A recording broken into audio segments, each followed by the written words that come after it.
प्रदेश के 70,000 बिजली कर्मचारियों की अनिश्चितकालीन हड़ताल है। इस हड़ताल को सरकार ने अवैध घोषित करते हुए एस्मा लगाया है। हड़ताल पर जाने वाले कर्मियों को चेतावनी भी जारी की गई है। प्रदेश में ब्लैकआउट के हालात बन सकते हैं। दरअसल प्रदेश के बिजली कर्मचारी अपनी 8 सूत्रीय मांगों को लेकर हड़ताल पर है।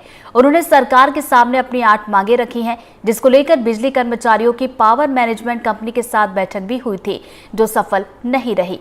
बैठक के बाद प्रदेश के 70,000 बिजली कर्मचारियों ने हड़ताल पर जाने का फैसला लिया है।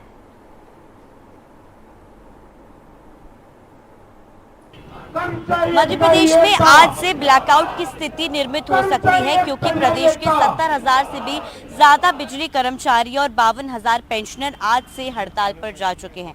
देखिए, महत्वपूर्ण इसलिए भी हो जाता है क्योंकि बिजली कर्मचारियों का काम जो है वो 2400 घंटों का है, लेकिन अब बिजली कर्मचारियों ने ठान लिया है कि अब वो आश्वासन के दम पर नहीं टिकने वाले हैं। उनकी मांगे जब तक पूरी नहीं होंगी वो यहाँ पर इसी तरह बैठे रहेंगे और अपने कार्यालयों में नहीं जाएंगे। आज बिजली कर्मचारियों के या फिर बिजली कर्मियों के जो तमाम कार्यालय हैं, विद्युत भवन है, वो सभी खाली पड़े हुए हैं, क्योंकि जो भीड़ आप यहाँ पर देख रहे हैं ये भीड़ उनकी है जो खास तौर पर आज अपने कार्यालयों की जगह बाहर बैठे हुए हैं और प्रदर्शन करते हुए नजर आ रहे हैं। मांगों को लेकर जानेंगे, क्योंकि 8 सूत्रीय मांगों को लेकर इनका प्रदर्शन है।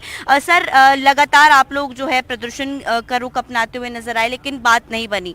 4 से 5 बार की वार्ता हुई, तब भी बात नहीं बनी। महापंचायत नहीं बुलाई गई। क्या आगे का प्लान रहने वाला है, क्योंकि आज से अनिश्चितकालीन हड़ताल शुरू हुई और एस्मा एक्ट भी लगाया गया है? देखिए, हमारी लगभग 16 घंटे की परसों से वार्ता एमडी एमपी पीएमसीएल के साथ हुई है, लेकिन वो किसी भी निष्कर्ष पे नहीं पहुंचे हैं। हमें किसी भी बिंदु पे समाधान वो नहीं दिया है उन्होंने, मतलब एक भी बिंदुओं पे समाधान नहीं दिया है। हम 8 सूत्री मांगों को लेकर के परसों उन्होंने हमको चर्चा के लिए बुलाया, लेकिन किसी भी मांग पे समाधान नहीं निकला। कल हमारी कार्यकारिणी ने रात में 9 बजे डिसीजन लिया कोर कमेटी ने कि हमें इनडिफिनिट स्ट्राइक पे जाना है। इस समय पूरे प्रदेश में हड़ताल चल रही है। हमारे विद्युत गृह में शिफ्ट रुकी हुई है। हमारे जितने भी कार्यालय हैं विद्युत के, वो सब पूरे बंद हैं और ये हम इंडिफिनिट स्ट्राइक तब तक जारी रखेंगे जब तक हमारी मांगों का समाधान सरकार नहीं कर देती है। बिल्कुल, देखिए, मैं चाहूंगी मेरे सहयोगी राजू से कि यहाँ पर वो मांगे दिखाते चलें। जॉइंट वेंचर, टीबीसीबी वापस ले और ओल्ड पेंशन एक मुख्य मुद्दा। परियार जी, ओल्ड पेंशन लंबे समय से एक मुख्य मुद्दा है, यहाँ से लेकर दिल्ली तक उसकी आवाज गूंज रही है। वेतन विसंगति की भी परेशानी है।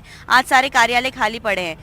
कोई वैकल्पिक व्यवस्था सरकार की ओर से बताई गई है क्या, कि इसी तरीके से आपकी हड़ताल? व्यवस्था के बारे में सरकार बताएगी। हमें तो नहीं लगता कि वैकल्पिक व्यवस्था हमारे जगह हो सकती है। कोई कर ही नहीं सकता है।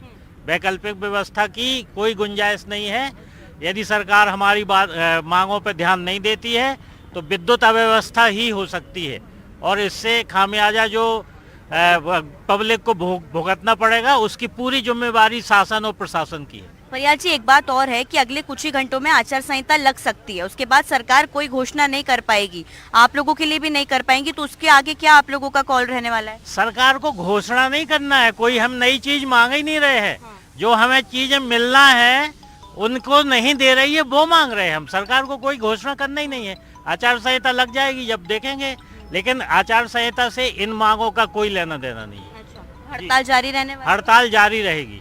ठीक है, देखिए, हड़ताल यहाँ पर लगातार जारी रहने वाली है और मेरे पीछे आप देखेंगे महिलाएं भी हैं यहाँ पर, बड़ी संख्या में बैठी हुई हैं और लगातार अपनी मांगों को लेकर आज प्रबल रूप से सभी मैदान में हैं। मैम, मैं आपसे जानना चाहूँगी, आप लोग गर्मी में बैठे, धूप में बैठे, इसी तरीके से आप लोग कामकाज भी करते हैं, ऑफिस का वर्क है, ग्राउंड वर्क है, लेकिन फिर भी मांगे नहीं मानी गई। महापंचायत बुलाने का भी वादा किया गया था, नहीं हो पाई।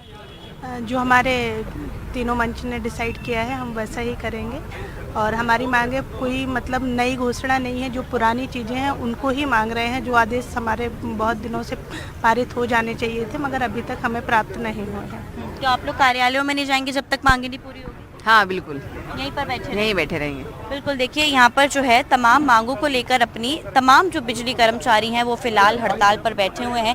फिलहाल ये देखना होगा कि ये हड़ताल आखिर कब तक जारी रहती है, क्योंकि कहीं ना कहीं एस्मा एक्ट जो सरकार की ओर से लगाया गया है उससे भी नहीं डरे हैं बिजली कर्मचारी। फिलहाल ये देखना होगा कि आगे क्या कुछ इनकी मांग रहती है, आगे किस तरीके का निर्णय ये बिजली कर्मचारी रहते हैं और प्रदेश में जो जनता परेशान होगी उसका जिम्मेदार कौन रहने वाला है। कैमरा पर्सन राजू के साथ अमृतांशी जोशी, NDTV।